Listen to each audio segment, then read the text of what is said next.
irmãos queridos, bem-vindos à nossa partilha entre irmãos, aqui na nossa comunidade Bom Pastor. Estamos juntos mais uma vez para conversar um pouquinho sobre as coisas de Deus que fazem bem para a nossa alma, animam o nosso coração. A gente às vezes tem umas conversas que botam para baixo, né? Mas hoje vamos fazer diferente, vamos falar sobre coisas que fazem o nosso coração, como a gente diz na missa, coração e pro alto, né? Corações ao alto. Então vamos nós. Laura Beatriz, tudo beleza? Tudo caminhando? Ai, Padre Antônio, o senhor falou corações ao alto, eu lembrei logo do São Frassati, né? Porque o lema dele era exatamente esse, né? Rumo ao alto, corações ao alto. E por falar em São Frassati, nós temos 7 novos santos, né, Padre Antônio? É verdade, Cada um é verdade. mais maravilhoso do que o outro, um catequista, meu Deus, freiras. Fiquei particularmente feliz com os 2 venezuelanos, Padre Antônio. Sim. Cada um assim mais maravilhoso. Então, eu fiquei pensando, Padre Antônio, a gente vai celebrar esse Dia de Todos os Santos de uma forma toda especial nesse ano, né? São 7 santos com histórias muito especiais, como sempre, né? A vida dos santos é o evangelho escrito com a tinta que o Espírito Santo usa, que é a vida, né, da gente, daqueles que são de Cristo, né? E esses santos, de modo especial, há um bispo armênio que foi martirizado com muita gente do povo dele, né? Eu já pedi para trazer, tem um livro que foi feito por um historiador espanhol sobre ele, antes dele ser canonizado, antes da preparação da canonização, ele só tinha sido beatificado, mas contando um pouquinho da história dele e mostrando a figura dele como bispo também, né? como pastor do povo armênio, um povo sofridíssimo, né? em várias etapas da história, ainda agora, né? Mas um bispo mártir, né? Bartolo Longo, que é uma grande história de conversão, ele era do finalzinho do século XIX, início do século XX, uma época em que o ocultismo estava muito na moda, voltou a estar agora, né? E ele foi muito envolvido com o ocultismo, com essas coisas, e a graça de Deus quebrou essa prisão no coração dele e ele se tornou talvez um dos grandes apóstolos do Rosário, né? Antecipando ainda o convite de Nossa Senhora em Fátima, enfim. Então, profético, né? Antes de Fátima, né? Exato. Então, alguém também que a gente considera muito especial, enfim. Os 2 santos, né? A irmã e o médico venezuelanos, enfim, cada um com uma história bonita, o africano. Né? Mas mostrando para a gente que a santidade é o chamado de todo cristão. Todos nós somos chamados a viver uma vida que expresse o que nós carregamos dentro de nós. No fundo, santidade não é algo diferente disso, né? O Papa João Paulo II gostava de usar uma expressão que depois até se tornou o título de um livro dele, né? É um dom e é uma tarefa. É um dom e uma responsabilidade. Primeiro de tudo é um dom, porque santo é o Senhor. Mas como ele nos dá o seu Espírito Santo, tudo que o Espírito Santo habita vai tomando as feições dele. Então é um dom. Somos santos, e é assim que São Paulo fala dos cristãos, né? Irmãos, vós que sois santos em Cristo. Somos santos. Agora devemos aprender a viver esse dom como uma tarefa. Somos santos e agora temos a responsabilidade de expressar aquilo que carregamos em nós. Essa vida de Deus que está desabrochando em nós. Então, ser fiel ao que nós carregamos dentro. Como cristãos, sabemos que levamos conosco num vaso de argila um grande tesouro, que é a presença do próprio Deus. Então, sermos fiéis àquilo que carregamos em nós. Hoje em dia as pessoas usam muito essa expressão, né? Você tem que ser fiel aos seus valores, você tem que ser fiel ao que você pensa. Para nós cristãos é ainda mais do que isso. Nós devemos ser fiéis àquele que nós portamos, carregamos dentro de nós, que é o Espírito de Deus. Isso é santidade. Então, quando a igreja canoniza, ou seja, põe no cânon, põe na lista dos seus filhos que devem ser recordados. Um santo. Quando a igreja nos convida a celebrar os santos, ela está dizendo, olha, está vendo? Irmãos seus foram à sua frente, foram fiéis ao seu chamado, eles agora estão torcendo por você. Tiveram as mesmas dificuldades, ou piores. As mesmas, né? O ser humano, o coração humano é esse aí. A gente é feito do mesmo barro, né? Não há alguns que são feitos de aço inoxidável e outros são feitos de barro, né? Então, a igreja, quando nos propõe modelos de santidade, ela está dizendo, olha, Deus é capaz de fazer coisas maravilhosas naqueles que se abrem a Ele. Então, no fundo, a gente não está, quando a igreja canoniza um santo, ou quando a igreja celebra um santo, a gente não está celebrando a capacidade que o homem tem de ser a melhor versão de si próprio. Não tem nada a ver com isso. Nós estamos celebrando a capacidade que o Espírito Santo tem de transformar a nossa fraqueza em palco para a sua força. É isso que a gente está celebrando. Sempre quando a gente celebra um santo, é óbvio que a gente está celebrando a grandeza de Deus, a fidelidade de Deus, a santidade de Deus que faz em nós maravilhas. Então os santos são como que lentes, né, de um óculos que nos ajudam a contemplar as riquezas de Cristo, né? E é assim que a igreja pensa, e é assim que a gente deve pensar, né? Então, com esses nossos novos 7 santos e com a solenidade de santo, todos os santos chegando aí, acho que a gente tem uma semana muito legal para pensar, uau, que eu estou fazendo com o dom que Deus me deu, né? Eu estou vivendo a responsabilidade, a tarefa, a grande tarefa da minha vida. E eu penso, Padre Antônio, que o dia seguinte da festa de Todos os Santos, que é finados, que nos leva a refletir, né? A pensar que não é só aqui, né? Jesus falou, eu vou preparar um lugar. Então, isso nos leva a pensar também, né? Sim. A festa a solenidade de Todos os Santos, no Brasil, ela sempre fica um pouquinho escondida por causa do dia de finados, que vamos dizer assim, na sensibilidade do nosso povo, toma uma expressão muito grande, né? Mas, na verdade, a comemoração de todos os fiéis defuntos, ela é iluminada pela celebração de Todos os Santos.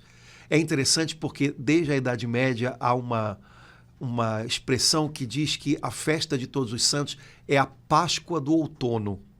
Porque no hemisfério norte, na Europa, né, a Páscoa do Senhor Jesus, normalmente acontece na primavera. Sim. Né?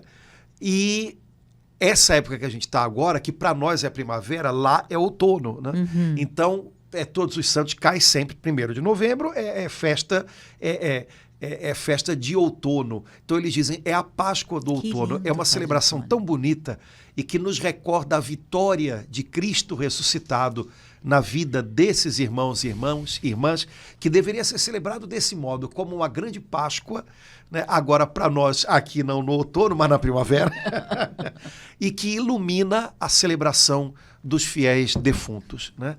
Há uma das vidas de santos talvez mais antigas escritas é a vida de Santo Antão, que foi escrita por um santo, Santo Atanásio. E no final da vida de Santo Antão, que é pequenininha, né? Santo Atanásio, ele tem uma expressão, não é exatamente assim, mas soa assim, nesse homem Cristo foi vencedor. Eu acho que nessa frase ele quis resumir, né, o que é a nossa santificação. Que expressão, né, forte, que nos esclarece tanta coisa, Padre Antônio. Em cada santo, Cristo é vencedor.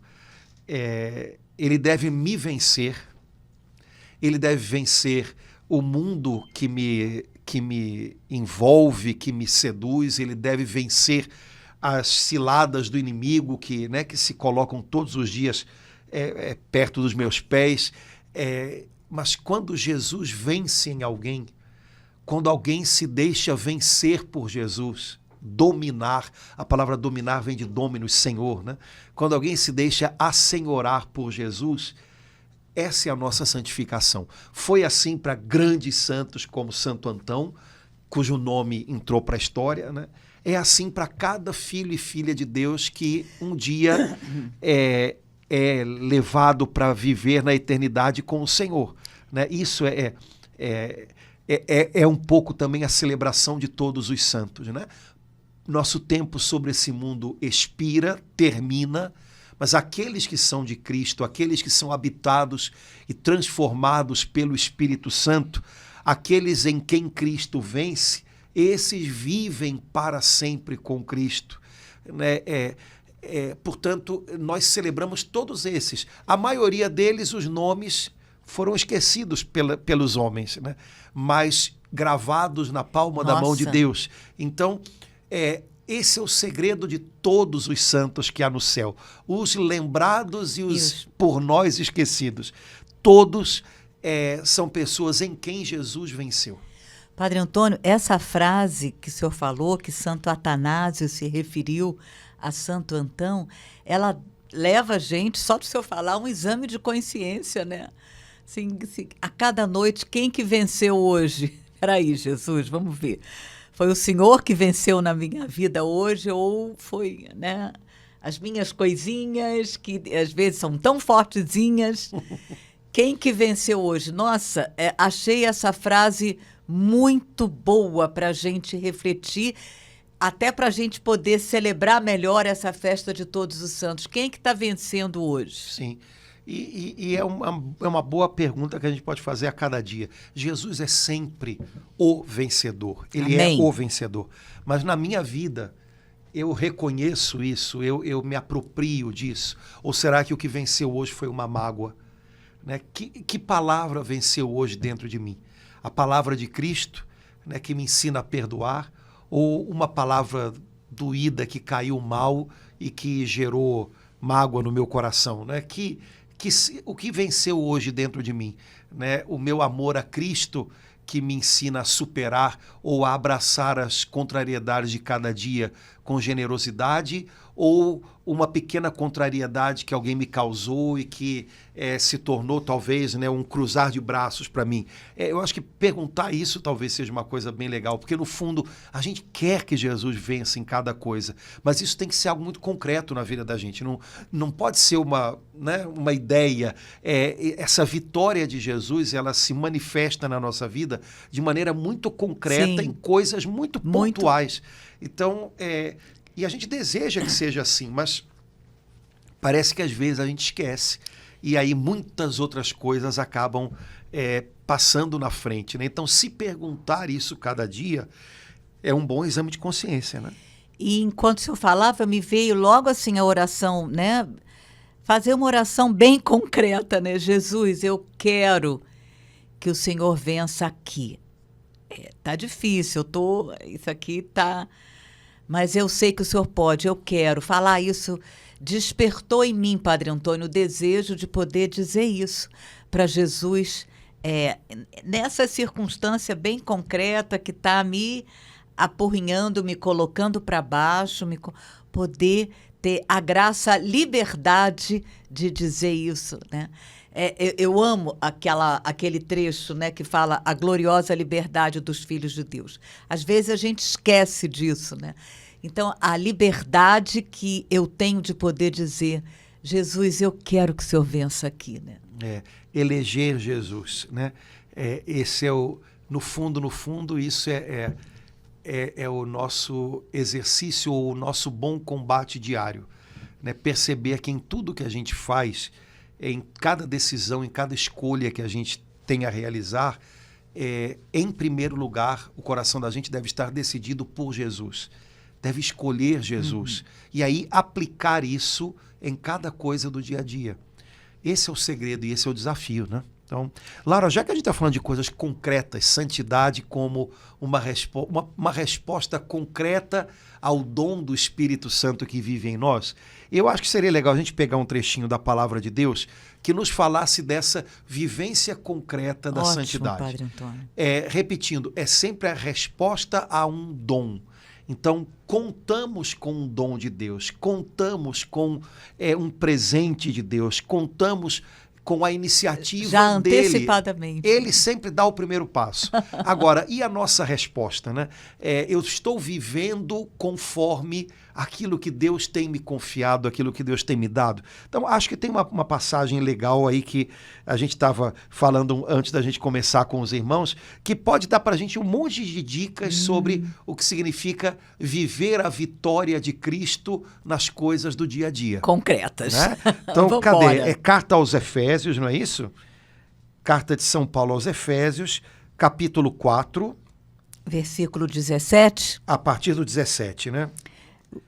O seu livro do Novo Testamento depois dos Evangelhos predileto, Eu né, amo Padre? a carta aos Efésios. Eu acho que é um negócio tão bonito que, meu pai do céu, mas Paulo merecia o Oscar É verdade, Padre Antônio. pela carta aos Efésios. Mas vamos lá. Efésios, capítulo 4, a partir do versículo 17.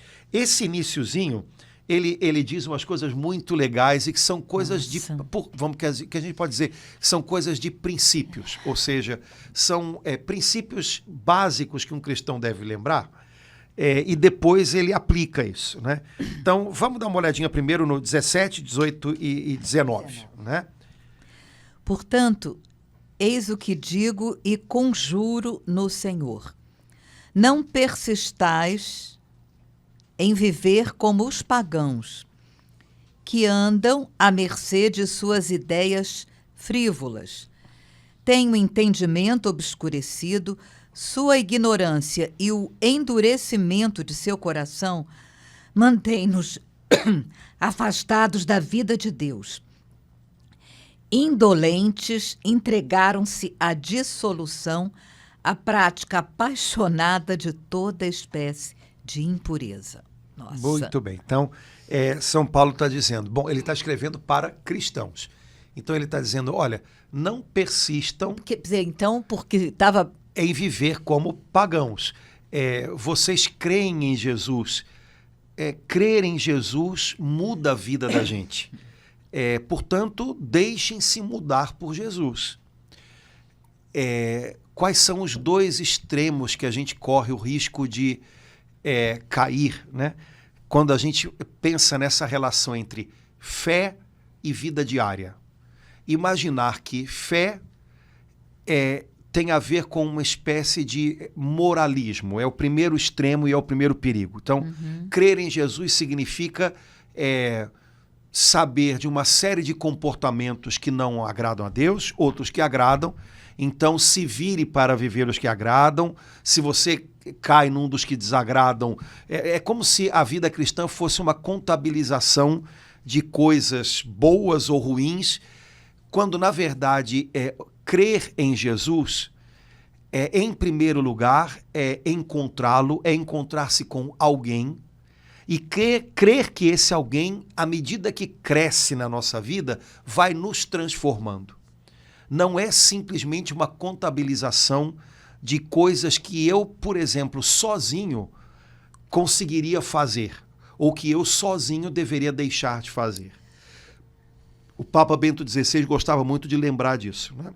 O cristianismo não é nem um conjunto de ideias, nem um conjunto de normas.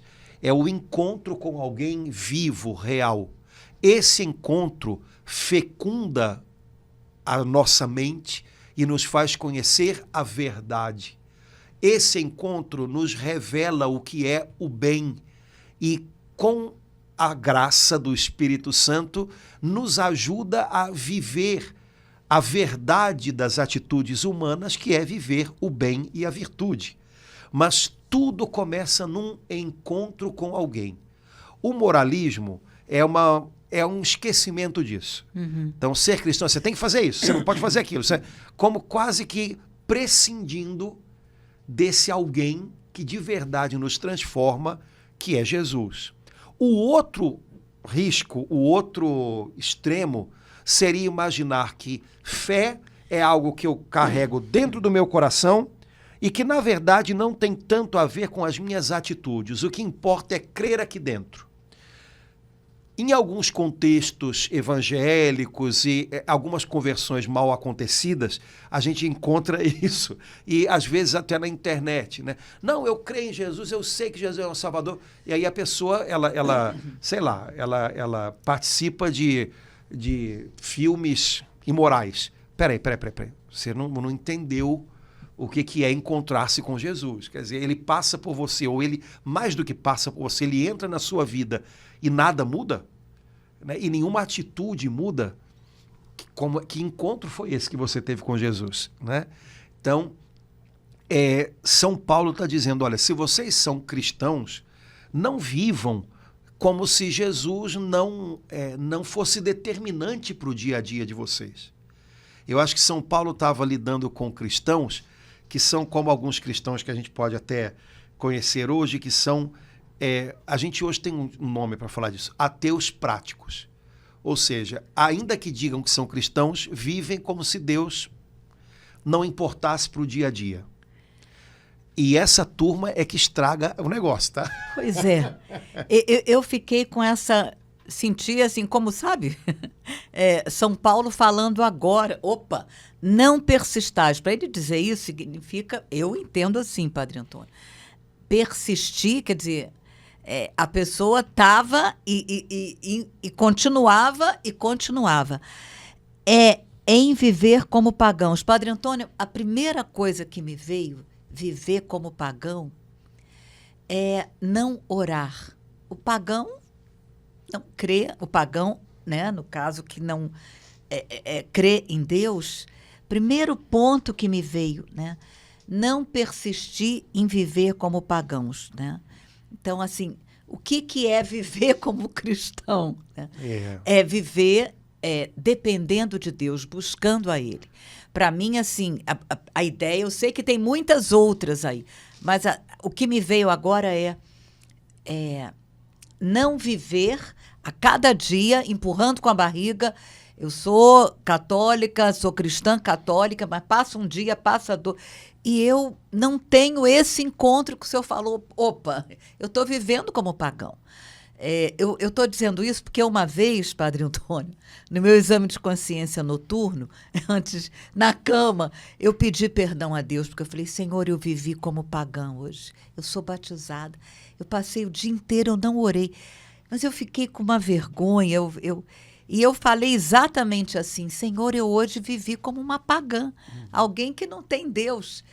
Então, porque eu não tinha orado. Então, foi isso que me veio assim forte, sim, Padre Antônio. Eu acho que cada um pode pegar alguma... Eu já pensei em outra coisa. Se você, você deu uma olhadinha no que veio depois, ele fala muito sobre ideias, entendimento. Ideias frívolas, né? Ele fala sobre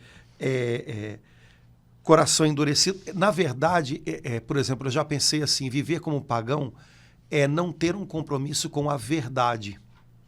Porque uma das características do paganismo do tempo de Paulo, né, o paganismo do Império Romano, é que não é que houvesse uma ausência de religião. A ausência de religião ela é uma característica muito recente da história da humanidade. Ah, tá. Né? Mas era uma religião que não tinha compromisso com a verdade, com a veracidade. Então, por exemplo, era uma religião que tinha muito a ver, exemplo, né, no Império Romano, com lealdade política. Lembre que no Império Romano, uma das maneiras que o imperador tinha de legitimar o poder dele era se afirmando como uma divindade. No fundo, você acha que alguém acreditava que o imperador de Roma era um deus? Mas todo mundo o tratava como tal, porque era uma forma de lealdade política. Ou então, os mitos dos deuses pagãos. Você acha que a maioria das pessoas acreditava naqueles mitos? Mas era uma história que tinha a ver com a cultura deles, ou então com uma história familiar, ou então cada família tinha um deus da sua preferência. Mas, de fato, ninguém acreditava muito naquilo. Então, era uma religião em que o que eu acredito não tem muito a ver com a verdade que eu deveria buscar. E também não tem muito a ver com algum tipo de fidelidade a um procedimento moral correto, por exemplo. Então, era uma religião muito superficial, era uma religião muito... que tinha muito a ver com como a gente fala hoje, né? E eu acho que a gente entende o que significa isso, como é que a gente pode dizer? Com convenções sociais. Então, na verdade, o que Paulo está dizendo é, olha, não vivam como essas pessoas. A nossa fé é a fé naquele que disse, eu sou a verdade. Né? A nossa fé nele nos transforma, nos faz viver uma vida nova. Então, não podemos viver como pagãos, como se a nossa crença, a nossa religião tivesse a ver com uma convenção, mas que não é transformadora e que principalmente não nos põe em busca de algo que realmente seja genuíno. Por isso, Paulo coloca aqui, olha, os pagãos andam à mercê de ideias frívolas, ou seja, à mercê quer dizer ao sabor de ideias, né, de ideias religiosas, por exemplo, superficiais. Achei tão forte esse entendimento obscurecido que... São Paulo aqui, ele liga... Entendimento é uma coisa que... Agora, o entendimento obscurecido... Então, mas ele liga duas coisas aqui, o entendimento obscurecido e o coração afastado de Deus. Então, a impressão que eu tenho é que São Paulo está dizendo assim, né, usando uma palavra que não é muito bíblica, olha, o pecado, né, o viver entregue à dissolução, entregue a toda a prática de impureza, o pecado emburrece. Ou seja, o pecado obscurece o seu entendimento. As coisas ficam difíceis de ser entendidas. E, por outro lado, o entendimento obscurecido se torna uma desculpa para mais pecado. Se você parar para pensar, o nosso mundo, que talvez hoje, pelo menos no Ocidente, seja majoritariamente pagão, seja pelos que já não são mais cristãos, seja por aqueles que são só cristãos nominais, mas são ateus práticos, ou seja, o que eu digo que é ser cristão, não determina a minha vida. É um ambiente em que a gente começa a perceber isso com muita clareza. O pecado, ou seja, o coração endurecido, a recusa em reconhecer os direitos de Deus, nosso Criador, embota o entendimento. Então a inteligência humana vai se tornando uma inteligência que funciona bem para as coisas mais tecnológicas, mas funciona muito mal para as coisas de sentido da vida. Porque o pecado rouba isso da gente. A vida deixa de ter sentido. O que eu tenho da vida? O aqui e agora. E, por outro lado, essa falta de percepção de que é preciso reconhecer um sentido, né, de plenitude da vida, se torna desculpa para mais pecado. Então, essas duas coisas, elas estão muito juntas. Por isso, até certo tipo de maneira da gente evangelizar, a gente tem que pensar muito, porque tem coisas que a gente só falta querer enfiar pela goela das pessoas, que elas são absolutamente incapazes de compreender, porque o entendimento é obscurecido. Se alguma coisa não é removida, se alguma coisa não é mudada antes, não rola. Aí é aquela história. Não, peraí, mas então quer dizer que a pessoa tem que se consertar primeiro para depois ela ouvir uma palavra, por exemplo, de Deus, uma palavra de sabedoria? Não, ela não tem que se consertar, porque esse trabalho de conserto é de Deus. Mas tem que haver nela um desejo de conserto, um desejo, uma real busca por algo que ela perceba que está falido dentro dela. Né? Sem isso, a gente fica querendo... Permanece com o entendimento obscuro. Exato. E aí a gente fica malhando em ferro frio, como o pessoal fala. Né? A pessoa simplesmente ela não tem condição. Às vezes, né, a gente vê certas coisas... uma pessoa que talvez seja muito sincera de coração, está buscando a Deus, justamente por isso está fazendo um caminho com Deus, às vezes querendo explicar, às vezes até na internet, coisas de uma sublimidade. Não vai, filho. Não vai. Porque ali ainda precisa passar da vida velha para a vida nova. Ou seja, o pagão ainda está falando muito alto. Então não adianta você querer falar da sétima morada para quem está ainda do outro lado da calçada, entendeu? A primeira coisa que Santa Teresa fala, a primeira morada, né? O pessoal gosta de falar dessas coisas hoje, é evitar pecados graves, pecados mortais. Se nem isso há, não há vida espiritual. Não há, no sentido mais específico dessa expressão.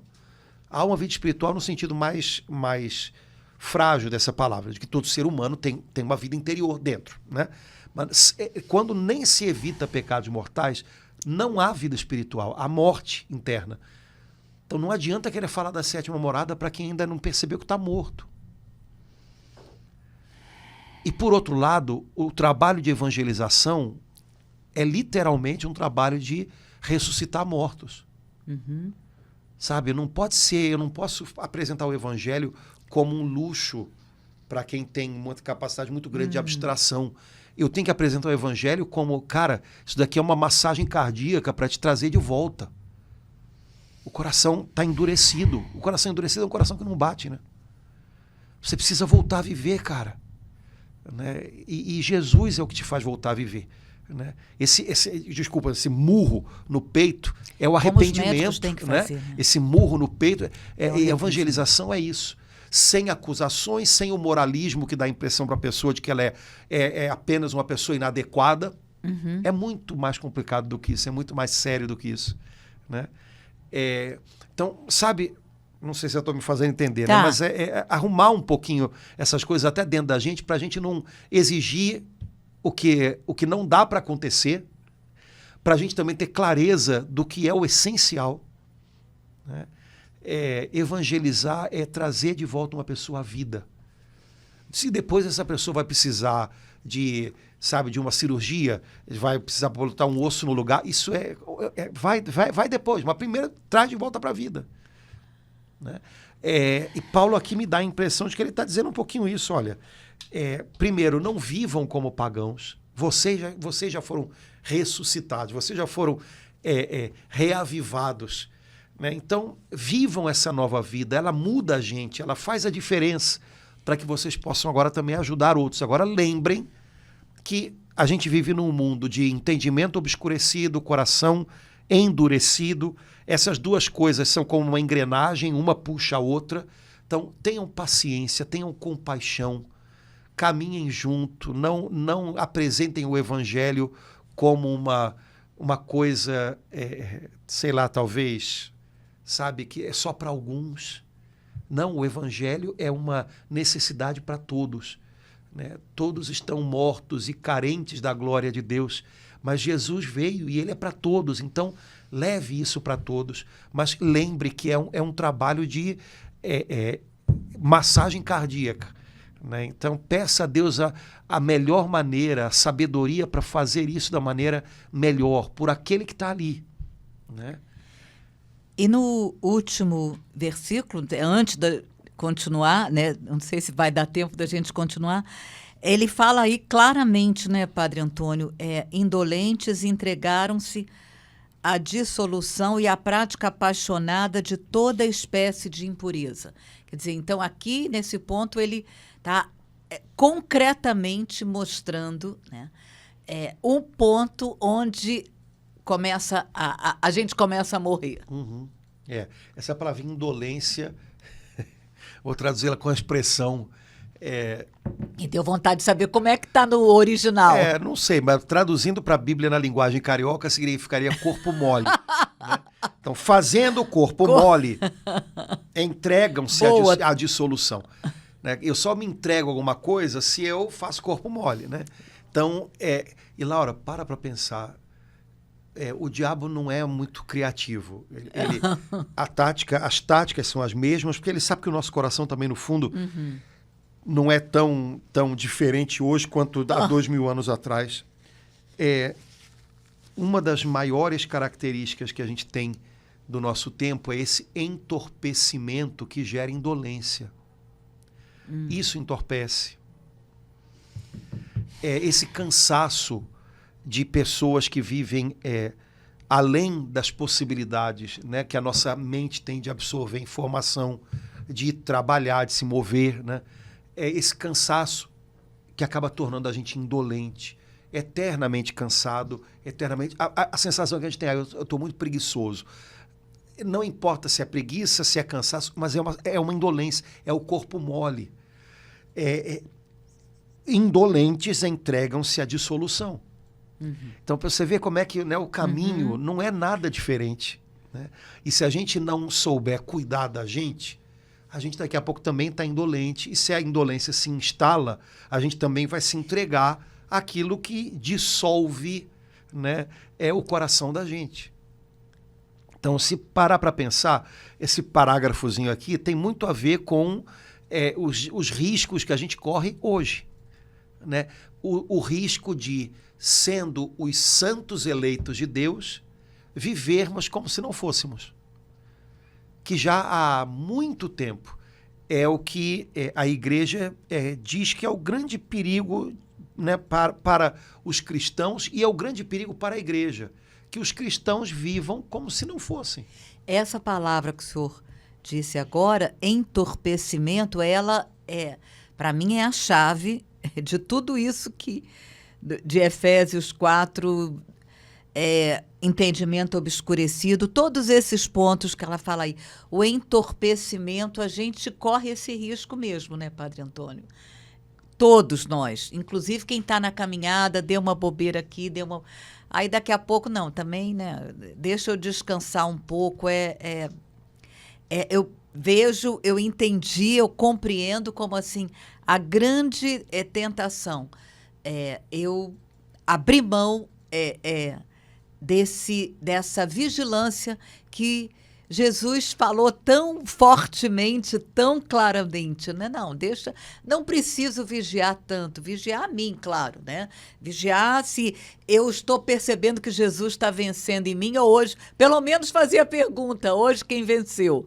Pelo menos isso já ajuda, me livra de um entorpecimento total. Sim, e essa palavra entorpecimento, porque a pessoa entorpecida, ela não está dormindo, mas ela também não está alerta. Né? Então, ela continua fazendo coisas, mas ela corre perigo. Você imagina um motorista entorpecido.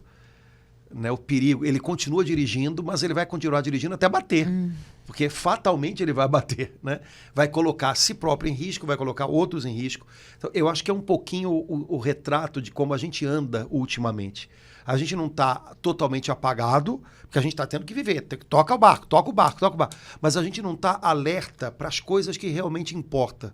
Sabe? A gente está meio abobalhado com tanta notícia, a gente está abobalhado com a impressão de que a qualquer momento vai acontecer alguma coisa que está fora do controle da gente. Então, o que eu faço, não faço? Fica todo mundo meio que em suspenso. Né? Então, manter-se alerta. Não é uma hipervigilância de quem acha que tem que estar no controle o tempo inteiro, mas o que eu estou vivendo hoje? Né? O que de fato importa hoje? Né? Pelo que eu estou lutando hoje? Eu acho que esse tipo de pergunta ajuda a gente a estar alerta de um jeito bom, ou seja, eu tô fazendo escolhas, mas são escolhas livres, claras, eu estou permitindo que o mundo faça escolhas por mim. Né? Então, pensar um pouquinho nisso tudo, eu acho que rapaz, Efésios 4, 17 e 19 foi escrito 3 semanas atrás, sabe? Porque está muito, muito parecido com o que a gente está vivendo hoje como desafio. Né? Então, verdade, Padre Antônio. Mas aí, no 20, Uau. É como se Paulo... Oi. Né? Ressuscitando, Exato, usou, né? Deu um murro. Exato, né? Então ele diz, vós, porém, não foi para isto que vos tornastes discípulos de Cristo. Deu uma ressuscitada. Né? Pronto, ou seja, olha, não foi para essas coisas que vocês se tornaram discípulos de Jesus, que vocês fizeram de Jesus o mestre da vida de vocês. Vocês foram chamados, né, para coisas muito melhores. São Paulo tem outras passagens que começam parecido, né? Não foi para isto que foste chamados. Você tem um chamado de Deus. E não foi para viver entorpecido, para viver com o entendimento obscurecido, mas com o entendimento claro. Entendimento claro não quer dizer que você saiba todas as fórmulas matemáticas. Você tem um entendimento claro sobre o valor da sua vida, sobre a eternidade, né, sobre a beleza da verdade, né, sobre a beleza do seu agir correto, seu agir segundo o coração de Deus. Isso é ter um entendimento claro. né? E do que Deus pode fazer hoje por mim, né, Padre Exato. Antônio? Então, é para isso que nós fomos chamados, né? E olha que interessante, versículo 21, se é que o ouvistes e dele aprendestes como convém a verdade em Jesus. Aí a palavrinha verdade, né? Nós somos discípulos. Um discípulo, ele pode aprender sobre muitas disciplinas diferentes, mas todo discípulo quer aprender a verdade sobre aquilo que ele está aprendendo. A gente vive num mundo em que se dispensa a verdade. E aí as pessoas estão aprendendo o quê? Né? Estão aprendendo sobre o quê? A nossa mente, o nosso coração, eles foram criados por Deus para a verdade. Eu posso saber mais ou menos sobre esse ou aquele assunto, mas em tudo aquilo que eu busco saber, o meu entendimento está buscando no fundo, a verdade. E se eu tiro as conclusões disso, o meu entendimento ele está sempre aberto para o algo mais, que é o próprio Deus. Você imagina o que acontece com a mente humana num mundo que diz que não há verdade? Como é que um Desmorona jovem fica? tudo. Desmorona tudo. Diante da família, tudo. Então, se o objeto do meu entendimento não é a verdade, é o quê? Ah, não, são as ciências naturais. Sim, mas então é a verdade sobre as ciências naturais. Mas a verdade sobre as ciências naturais dá conta de tudo que a minha mente precisa? Não, então vamos pensar assim, o meu entendimento deseja a verdade sobre as ciências naturais, dentro daquilo que tem a ver com o meu enfoque de trabalho e alguma coisa além. Agora, independente do que seja esse além, é a verdade sobre esse alguma coisa além. Então, tira a verdade e o que sobra é informações. Ou, como o pessoal gosta de falar hoje, narrativas. Certo? Mas um mundo que não se estrutura pela busca da verdade vai se estruturar, então, pelo quê? Pelo arranjo das narrativas, pela utilidade das narrativas. Sabe, isso é muito perigoso. Isso é uma operação muito, muito arriscada para o ser humano, né? Porque subverte aquilo que é o mais fundamental nele. Então, um cristão é alguém para quem essa palavra verdade tem que ter algum significado. Lembrando que, para nós cristãos, a verdade é o próprio Cristo. Quer dizer, você entende a realidade, você entende,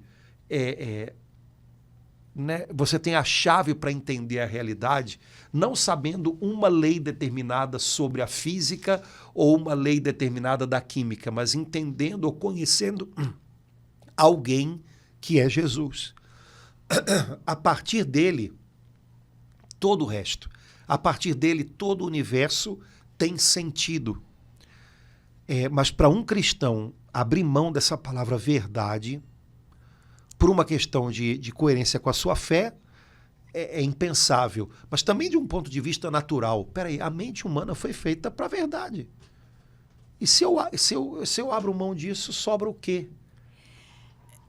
Enquanto o senhor falava, de uma forma muito especial, Padre Antônio, meu coração apertou em relação aos jovens, aos universitários, né? Porque nas universidades a verdade foi tão subvertida, né, Padre Antônio? Assim, então, um momento tão importante da vida da pessoa, né?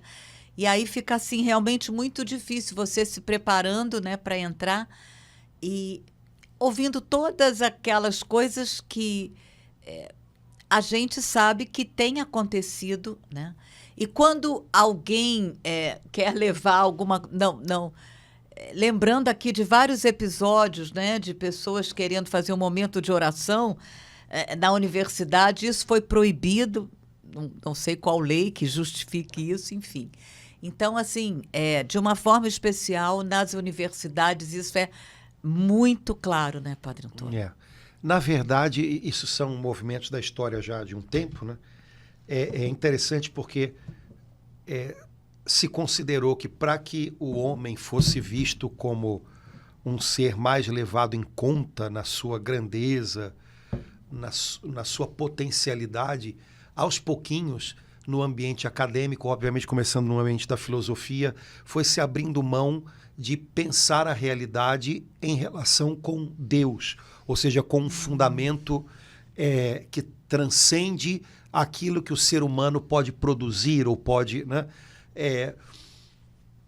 Então, não, tiramos Deus para afirmar o homem. É interessante que em algum momento isso deu um curto-circuito, porque ficamos então só com o homem. E num primeiro momento, bom, o que ficamos com o homem, o que consideramos mais digno no homem é a capacidade dele de pensar, ainda pensar encontrando a verdade.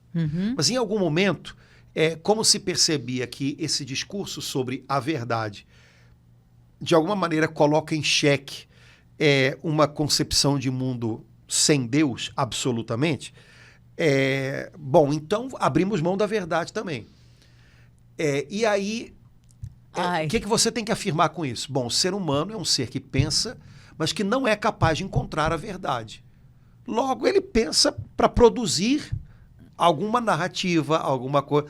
Só que esse ser humano que foi imaginado tão digno lá atrás, agora é um ser humano diminuído, né? Porque nós não buscamos a verdade, ou nós não somos capazes de conhecer a verdade. Nós temos que nos contentar com uma narrativa que normalmente é uma coisa que a gente pode dizer que é pragmática, ou seja, o que funciona. Então, bom, se numa sociedade funciona pensar que isso ou aquilo é legítimo e aquilo não, pronto, é o que funciona lá. Na outra é o que funciona... Então quer dizer que o ser humano, na verdade, a dignidade humana, ela não é real, ela é apenas um acordo, né? Que vai sendo mexido, né?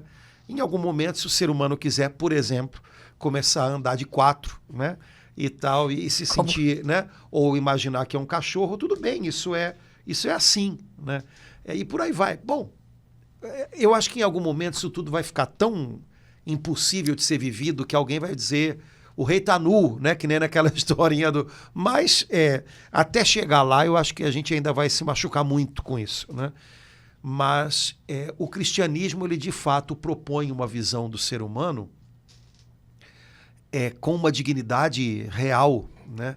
Que não é outorgada por um pragmatismo, que não é outorgada por aquilo que o homem é capaz de produzir, que não é outorgada por um acordo ou por um, sei lá, né, um arranjo político. Não, há uma dignidade real na vida humana, né? Porque a vida humana, em primeiro lugar, é algo indisponível, ou seja, nós a recebemos. Ela não é algo que está à nossa disposição como um arranjo está à nossa disposição. Então, deve-se afirmar uma santidade da vida humana, uma indisponibilidade da vida humana, portanto, uma dignidade dela que... sabe, aponte para algo que é mais do que qualquer arranjo humano. Isso é o que o cristianismo propõe, né? E me parece que isso tem muita razoabilidade, ao contrário do que fazem, por exemplo, os nossos jovens pensar, né? Que para você crer, você tem que ser irracional, né? O Pasteur, que era um cientista e que era cristão, né? Ele gostava muito de dizer isso: quando eu entro na universidade, eu não preciso... arrancar a cabeça, basta que eu tire o chapéu, né? Ou seja, perdão, quando eu entro na igreja, desculpa, né? Ele era um professor, né? E sendo cristão, ele dizia: quando eu entro na igreja, ninguém espera que eu arranque a minha cabeça, ou seja, que eu abra mão de pensar. Basta que eu tire o chapéu, ou seja, que eu seja respeitoso e imagine que tem alguma coisa que a minha mente ainda não, sabe, não foi capaz de como é que a gente pode dizer? De abarcar por inteiro. E me parece que a pessoa esqueceu um princípio que me parece bastante razoável, né? Que é uma razão que é respeitosa. Ou seja, uma razão que não imagina que já tem tudo no bolso. Porque fazer da razão isso significa fazer algo parecido com o que os fanáticos religiosos fazem também, né? Achar que já sabe de tudo, está no bolso, né? Então... Enfim, Laura, isso tudo, a gente estava falando dos santos, né? Mas isso tudo para dizer que, para nós cristãos, a vida humana possui uma dignidade altíssima, né, em si mesma. Própria. E, de alguma maneira, essa dignidade própria, ela aponta para um chamado, ou seja, Deus nos põe num movimento constante de elevação, né, até Ele. Né? E essa vocação, esse chamado, nós cremos que em Cristo Ele se tornou perfeito e universal. Né? Jesus Cristo chama a humanidade inteira a algo mais alto. Chama a humanidade inteira a uma plenitude, chama a humanidade inteira a viver num compromisso tal com a sua dignidade e em elevar essa dignidade às suas últimas consequências, isso nós chamamos de santidade. Portanto, é tocar a vida com notas mais altas, sabe? Com notas mais altas que puxam a gente para cima. E talvez num mundo onde até coisas básicas como projeto de vida, ideal, até essas coisas estão sendo roubadas, falar dessas coisas, imaginar, pensar essas coisas, ainda que a gente não esteja sendo rigorosíssimo em termos de discurso, mas pelo menos pontuar essas coisas possa fazer bem para a alma da gente, porque alarga um pouquinho os horizontes da gente. A gente está vivendo num mundo, vai estreitando, de vez em quando... Até por estreitar demais, a gente está se sentindo, né, sufocado. Então, alarga os horizontes um pouco para você ver, olha que beleza o que Deus tem para a gente. Né? Isso aí é lindo e vale a pena. Né? Então, esse é o chamado de Deus para a gente. Eu queria ler as duas últimas, Padre Antônio, que coroa com tudo isso que o senhor falou, 23 e 24. Né? Renovai sem cessar o sentimento da vossa alma, e revesti-vos do homem novo, criado à imagem de Deus, em verdadeira justiça e santidade. Ele, aqui no final, ele coroa, né? Fazendo esse chamado diário, né? Renovai, a cada dia a gente precisa ouvir isso, renovai sem cessar o sentimento da vossa alma e revesti-vos do homem novo. Quer dizer, é muito interessante ele começa falando do homem velho, agora esse homem novo criado, aí voltando para o primeiro ponto que o senhor falou, né, Padre Antônio? Criado à imagem de Deus. Homem novo criado com essa dignidade que Deus nos deu, né? Para viver em justiça e santidade. E, ao mesmo tempo, é interessante, né? Porque ele fala, renovai, revesti-vos do homem novo. Para muita gente, cristianismo tem cheiro de mofo, de coisa velha. Quando, na verdade, Paulo está mostrando aqui, olha, o que a gente tem nas mãos é uma novidade. É algo que aponta para frente, né? E que talvez nós, cristãos, devêssemos abraçar de uma maneira mais contundente, né? Não é uma novidade no sentido de moda, porque hoje a gente pensa novidade como uma nova moda. Só que toda moda acaba virando uma coisa velha, né? O cristianismo não é uma novidade tipo moda. Né? O cristianismo é uma novidade que aponta para um modo de viver, um modo de ver o mundo, a vida, novo. Segundo Deus, que tem a ver com aquilo que Deus fará um dia. Portanto, que bota a gente numa tensão em direção a algo que é melhor.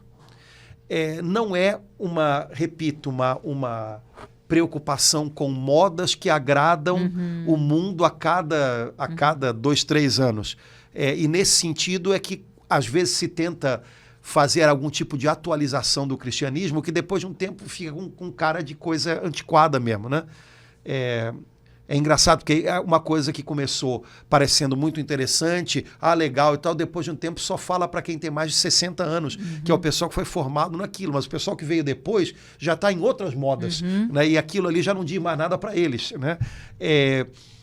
Não é isso, não é transformar o cristianismo numa moda. Ou numa calça e numa camisa customizada, né? Mas é redescobrir o sentido de novidade do cristianismo. Né? Os séculos se passaram, né? E o século XX, o século XXI não foram capazes ainda de apresentar nenhum tipo de novidade de vida que sequer se compare a tudo isso que a gente falou aqui, né? Em termos de ideal, de projeto, de reino, que é mais do que um ideal ou um projeto humano, né? Portanto, rapaz, o cristianismo não pode renunciar a esse caráter de novidade. A novidade é sempre Jesus. Jesus é sempre novo.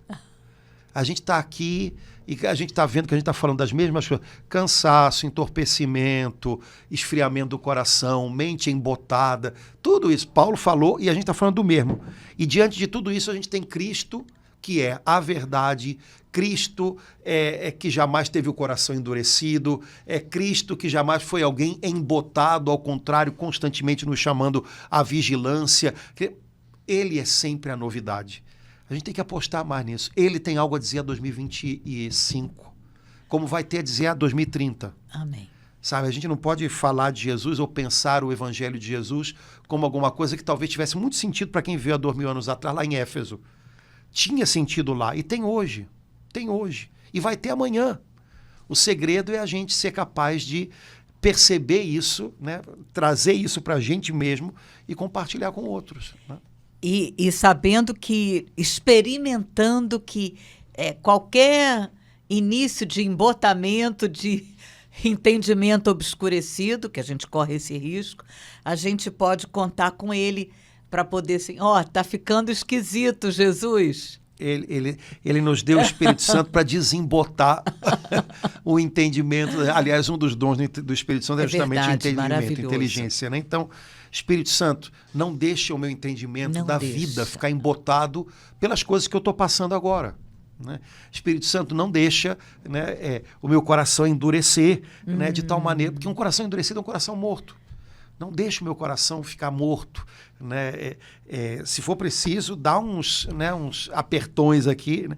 Espírito Santo, não me deixa fazer corpo mole, não me deixa ficar indolente. O Senhor tem para mim o dom da fortaleza.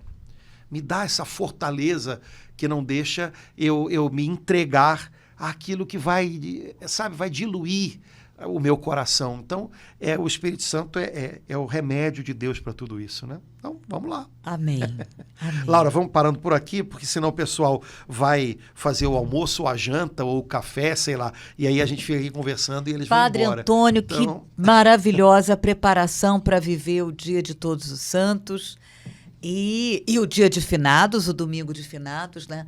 Essa semana, com essas duas celebrações, nos ajudou, tenho certeza. Vou pedir o irmão, a irmã, para comentar aí, né, partilhar o que você experimentou. Meu coração está aqui desembotado. E o seu, meu irmão, minha irmã? Vamos nós. Então, tomara que a gente tenha ajudado e uma abençoadíssima celebração de Todos os Santos, uma consoladora celebração dos fiéis defuntos, né? E vivendo na esperança, na feliz esperança, como a gente diz na Santa Missa, feliz esperança, que a gente possa prosseguir o nosso bom combate de cada dia com os olhos fixos em Jesus. Em Jesus. Tá bom? Deus abençoe, gente. Até logo. Tchau, irmãos.